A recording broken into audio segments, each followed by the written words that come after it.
வணக்கம் நண்பர்களே. குரூப் 4 தமிழில் அழகு 7ல் அறிஞர்களில் தேப்போ மீனாட்சி சுந்தரனார் பார்க்குறோம். அவங்களுடைய வாழ்க்கை குறிப்பு. மீனாட்சி சுந்தரனார் பிறப்பு 8/1/1901.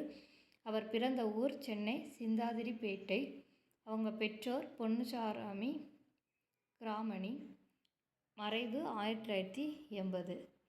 சிறப்பு பெயர் பல்கலை செல்வர் அப்படின்னு திருவாவடுதுறை ஆதீனம் கொடுத்துருக்காங்க. பன்மொழி புலவர் குன்றக்குடி திருவண்ணாமலை ஆதீனம் கொடுத்துருக்காங்க. பெருந்தமிழ் மணி சிவபுரி சன்மார்க்க சபை. நடமாடும் பல்கலைக்கழகம் திருவிக்கா அந்த பேரை வச்சுருக்காங்க. நடமாடும் பல்கலைக்கழகம். இலக்கிய வித்தகர். பல்கலை செல்வர், பன்மொழி புலவர், பெருந்தமிழ் மணி, நடமாடும் பல்கலைக்கழகம், இலக்கிய வித்தகர் அப்படின்னு தேப்போமிக்கு சிறப்பு பெயர்கள் இருக்குது. இவங்க எழுதிய நூல்கள் வள்ளுவரும் மகளிரும், அன்பு முடி, கால்டுவெல் ஒப்பிலக்கணம், தமிழா நினைத்துப்பார், நீங்களும் சுவையுங்கள், வள்ளுவர் கண்ட நாடும் காமமும், பிறந்தது எப்படியோ. வள்ளுவரும் மகளிரும், அன்பு முடி, கால்டுவெல் ஒப்பிலக்கணம், தமிழா நினைத்துப்பார், நீங்களும் சுவையுங்கள், வள்ளுவர் கண்ட நாடும் காமமும், பிறந்தது எப்படியோ.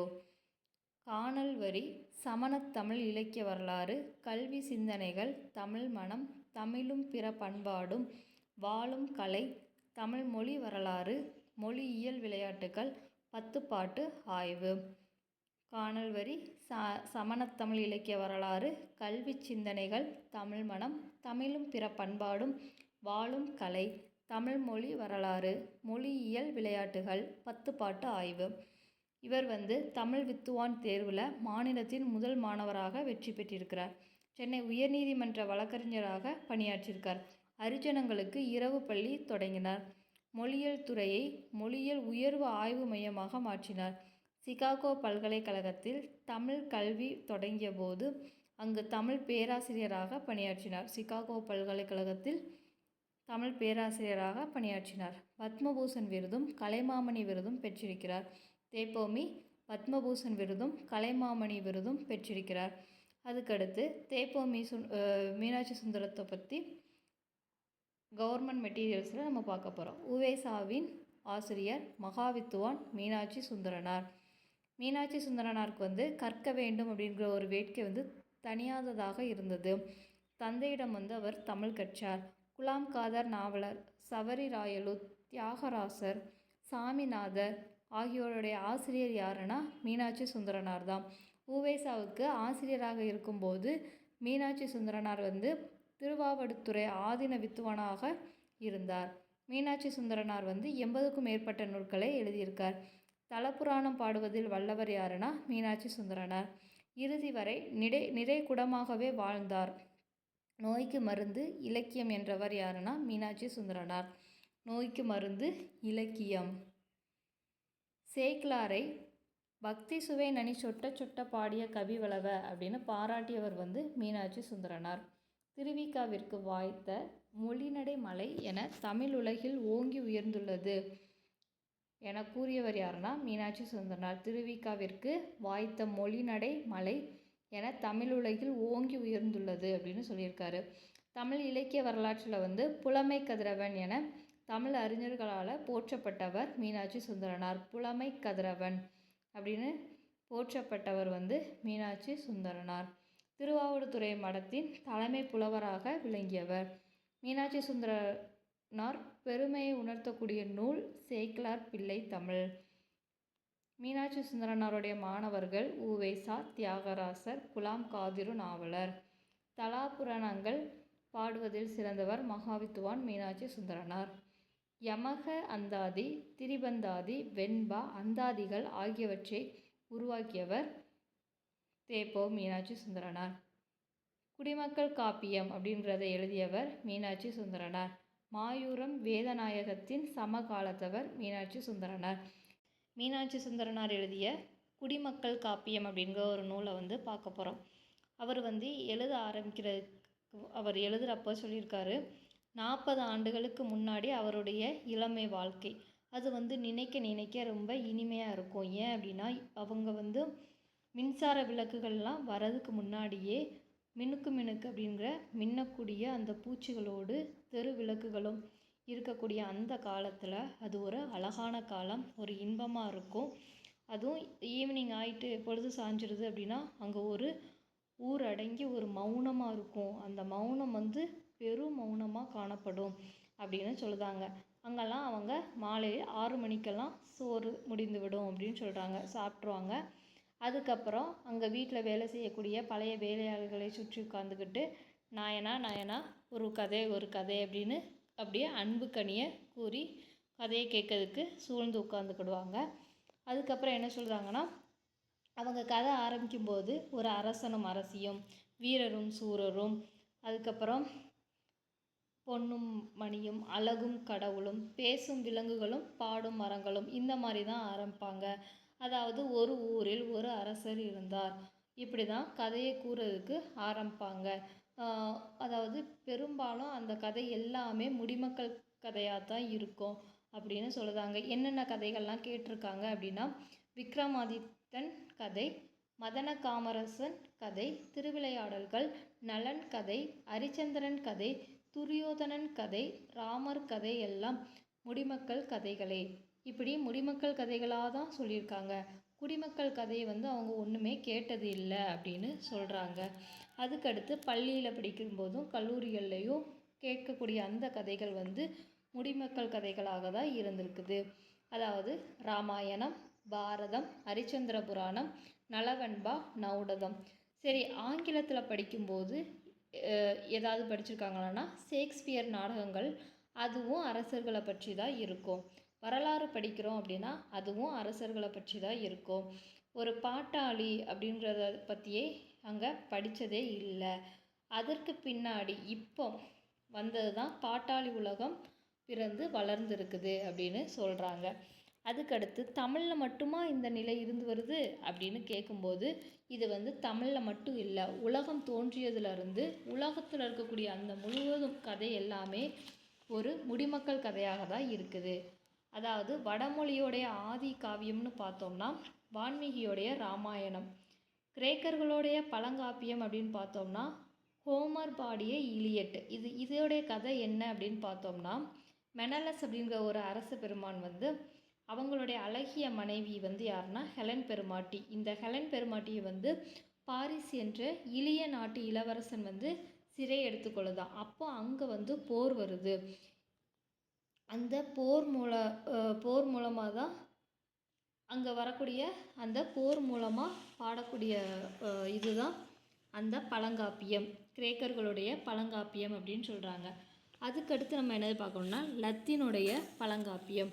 லத்தீன் பழங்காப்பியம் என்ன சொல்கிறாங்கன்னா, வர்ஜில் என்ற பாவனார் பாடிய ஈனிட் அப்படிங்கிறது தான் லத்தீனுடைய பழங்காப்பியம். இதோடைய கதை என்ன அப்படின்னா, ரோம பேரரசோடைய தோற்றுவித்த ஈனியஸ் அப்படிங்கிற அரசர் பெருமானுடைய வரலாற்றை கூறக்கூடியது.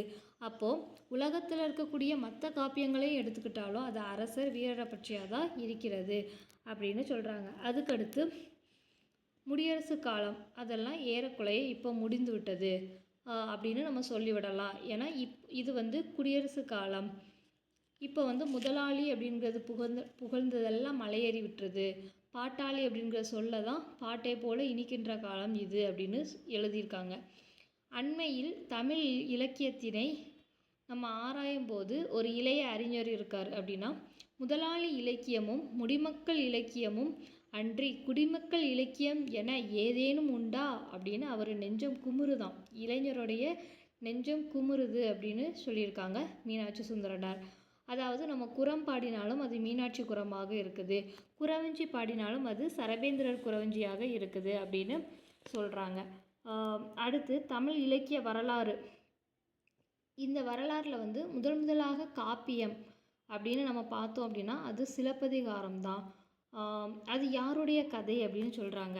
சிலப்பதிகாரம், அங்கே வந்து சிலப்பதிகாரத்தில் சோழன் கரிகாலன் வருகிறார், அது அவருடைய கதை அன்று. பாண்டியன் நெடுஞ்செழியன் அரச கட்டில் வீற்றிருக்கிறான், கண்ணகி எதிரே உயிர் விடுகிறான், ஆனால் அதுவும் அவருடைய கதை அன்று. சேரன் செங்குட்டுவன் வடநாட்டில் போர் புரிகின்றான், கண்ணகிக்கு கோயில் கட்ட இமயத்திலிருந்து கல் எடுத்து வருகிறான், அதுவும் அவருடைய கதையன்று. முரசு முழங்குதானே மூவரும் கதையில் வராங்க. அதாவது இது முடிமக்கள் கதையாக சிலப்பதிகாரம் விளங்கவில்லை. சிலப்பதிகாரம் ஒரு குடிமக்கள் காப்பியமாக இருக்குது. அதாவது அதுலேயும் ஒரு பெண்ணுடைய கதை, கண்ணகியின் கதை என்றோ சிலப்பதிகாரம் அப்படின்னு சொல்கிறாங்க. கண்ணகியின் கதை என்றோ சிலப்பதிகாரம். கோவலன் ஒரு குடிமக்களில் ஒருத்தன், மாதவி பரத்தையரில் ஒருத்தி. இவர்களுடைய சிக்கல் வாழ்க்கையை தான் சிலப்பதிகாரம் சித்திரம் செய்கிறது அப்படின்னு மீனாட்சி சுந்தரனார் சொல்கிறாங்க. அடுத்து முடிமக்கள் வரலாறு. இதை ஆதி காப்பியமாக பிற நாடுகள்லாம் இருக்குது. அதாவது ஒரு மற்ற நாடு எடுத்துக்கிட்டோம் அப்படின்னா அதோடைய ஆதி காப்பியம் அப்படின்னாலே முடிமக்கள் காப்பியமாக தான் இருக்குது. தமிழ்நாட்டில் மட்டும்தான் ஆதி காப்பியமாக குடிமக்கள் காப்பியம் இருக்குது அப்படின்னு சொல்கிறாங்க. அடுத்து ஆய்ச்சியர் குரவை, குன்றக்குரவை, வேட்டுவ வரி என்ற பாட்டாளிகளை பாடுவதில் சிலப்பதிகாரம் பாடிய இளங்கோவடிகளுக்கு பெருமை, மகிழ்ச்சி அப்படின்னு சொல்கிறாங்க.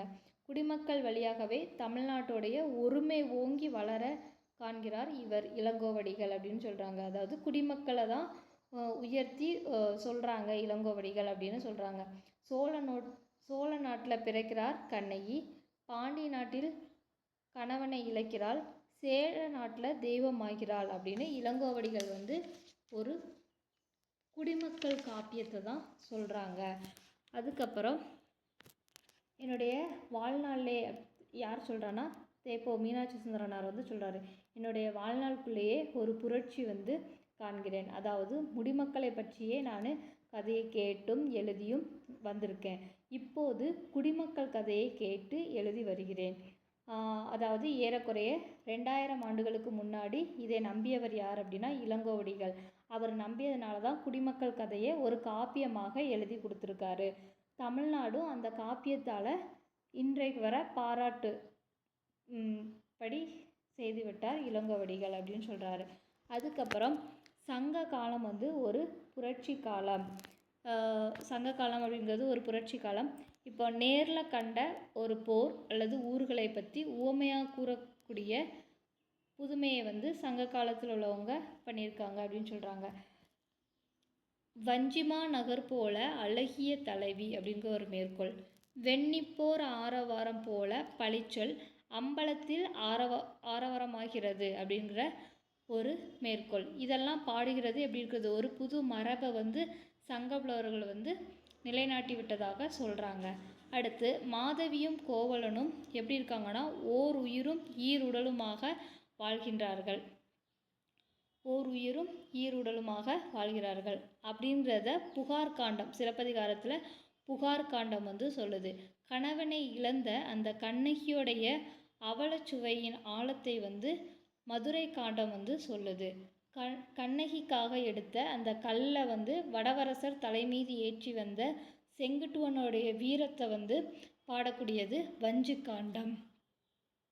இந்த 3 காண்டத்துலேயும் 3 இதை சொல்லியிருக்காங்க இளங்கோவடிகள். அதுக்கடுத்து யானையை கொல்லாமலே யானை காலில் இருக்கக்கூடிய அந்த முதியவரை காப்பாற்றுகிறார் கோவலன். அப்போ கருணை மறவனாக காட்சியளிக்கிறார் யார், கோவலன் அப்படின்னு சொல்கிறாங்க. அதுக்கடுத்து கண்ணகி வீட்டை விட்டு வெளிவராத ஒரு பெண். அவங்க வெளிநாட்டில் அதாவது பாண்டியனை வெல்கிறார்கள். அவங்க கடவுளாக மாறுகிறார்கள் அப்படின்னு இளங்கோவடிகள் சொல்கிறாங்க. இளங்கோவடிகள் சொல்லியதை இப்போ மீனாட்சி சுந்தரம் சொல்கிறாங்க.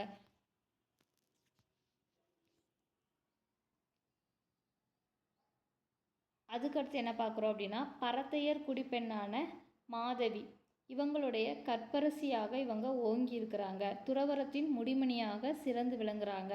அவங்களுடைய மகள் ஒரு குருவாக விளங்குகிறார்கள். இந்த கதையை மணிமேகலை சொல்லுது.